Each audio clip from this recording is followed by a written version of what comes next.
live, Westside. Where I live, though, there are very few rainbows. Where I live, there are many hills.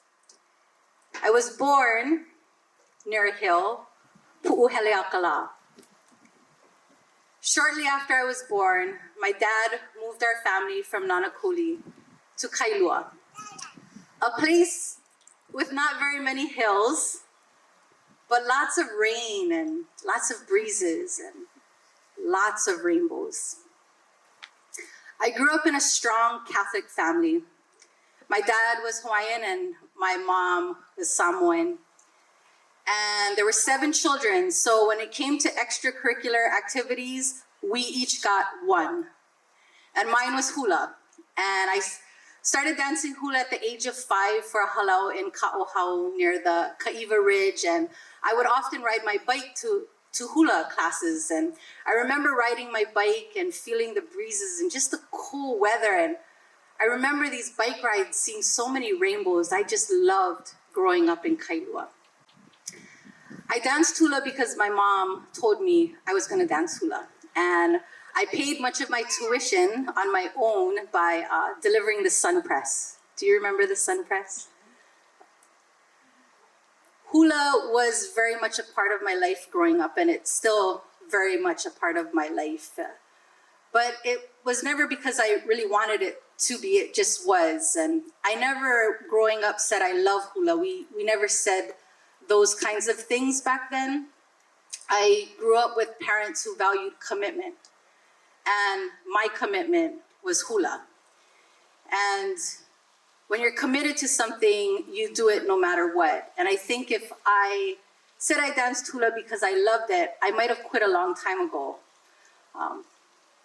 But I danced hula, and hula was my commitment since 5 years old. And I did it on the days I wanted to, and I did it on the days I didn't want to.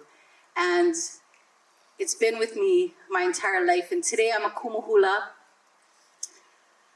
Our kupuna say, you know, you don't choose your path in life, it chooses you. And for me, that's my case with hula. After I graduated from college, from the University of Puget Sound in Tacoma, Washington, I didn't stay for my ceremony graduation. I hopped on a plane and came home and got straight back to my commitment of hula. And I uniki'd graduated as a kumu hula in 2003 with Auntie May Kamamalu Klein.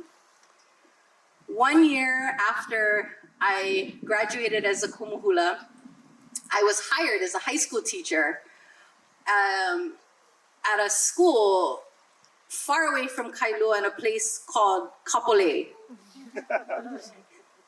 And I started teaching at Kapolei, and as I started teaching at Kapolei, many of my friends and my family from the windward side started to move to Kapolei. And they had heard that I had graduated as a kumu hula and asked if I would start a halau because there weren't very many halau in Kapolei, especially for children. And I immediately said no.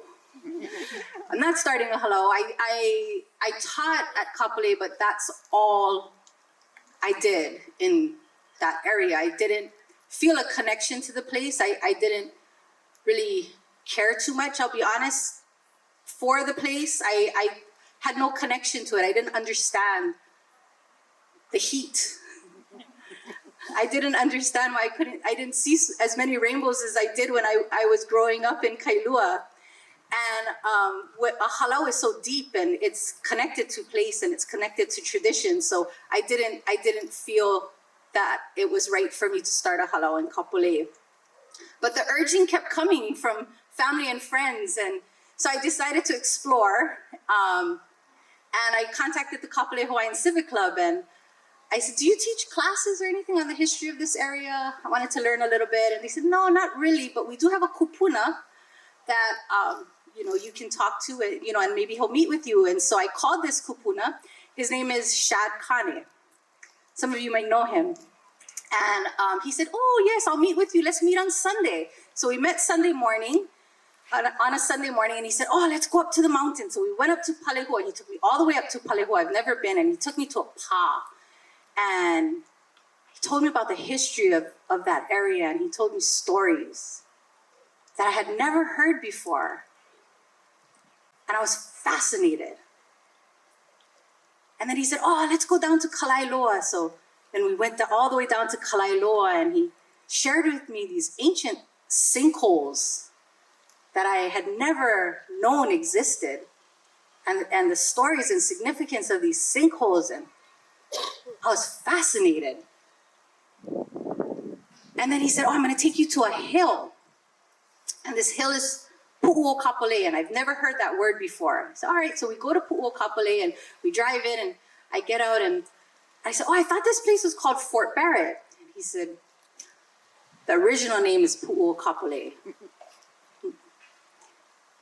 Interesting. So we go down, and he takes me down, and there's this pahula that had just been built by the Kapolei Hawaiian Civic Club with Auntie Olga Kalama and Uncle John Ka'imikawa, and he shares with me this pahula that they had just built, and how the Civic Club really wants to bring back tradition and our practices, our Native Hawaiian practices, especially hula, to Pu'uo Kapolei. And as he's talking and sharing, the sun is setting, and this glowing light is just illuminating this hill. And as the sun is setting and this glow is before me, I can feel my feet sink a little deeper into the ground. And Uncle Shad kept going on, story after story. And I felt myself being planted in the ground with each word that he spoke. And I knew that this would be my home forever. And as he finished up that day and we're walking back to our cars, I said, oh, Uncle, I'm so sorry. I want to ask you something. I said, I want to start a halau. And I said, after today, I know I want to do it.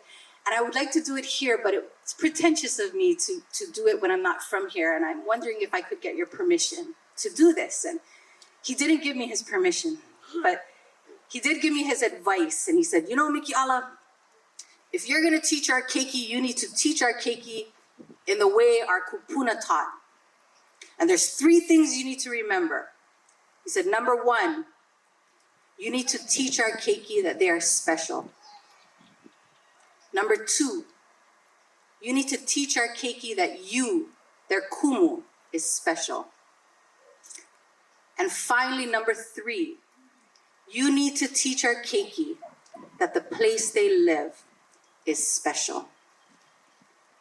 And I've been committed to those 3 directives ever since. And after that day, I became a new practitioner. I've always been a practitioner of hula, but my commitment shifted that day, and it shifted to the practitioner of malama aina and caring for this hill, Pu'uo Kapolei. If you know anything about caring for a public green space in West Oahu, you know it is extremely challenging. There are deep hardships. You put your love and your care into this place, beautifying it and caring for it. And often overnight it's destroyed by crime, by vandalism, by vagrants, by neglect, by poor government leadership. And it just crushes you. It diminishes your spirit. It just makes you want to quit. But I've learned something living in this place with intense heat that's dry, with lots of hills, this place where the sun shines all its energy. I've learned something from this place, and it's something a kupuna told me. He said, if you live ever, you're a survivor. And that means crime doesn't crush you. Crime makes you think of new ideas and solutions. Vandalism and vagrants, they don't diminish your spirit. They make you look at public blank spaces and think of new art you can create there. Poor government leadership doesn't make you want to quit. it makes you want to get involved in policy and advocacy. And this is the place we live. Growing up in Kailua, I have always been inspired by women. Marley Breeze, my first boss at Sea Life Park. Mapuana Di Silva, my first kumuhula. Lily Noy Andrews, my first Hawaiian language mentor. Auntie May Kamamalu Klein, the kumu that gifted me with my kumuhula right. When I moved to Kapolei, I was inspired for the first time in my life by a man, Uncle Shad Kane.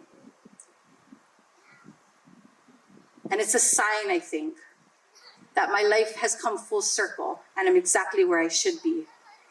I was born here on the West and I was raised in the East, but I returned here to the West, exactly where I should be.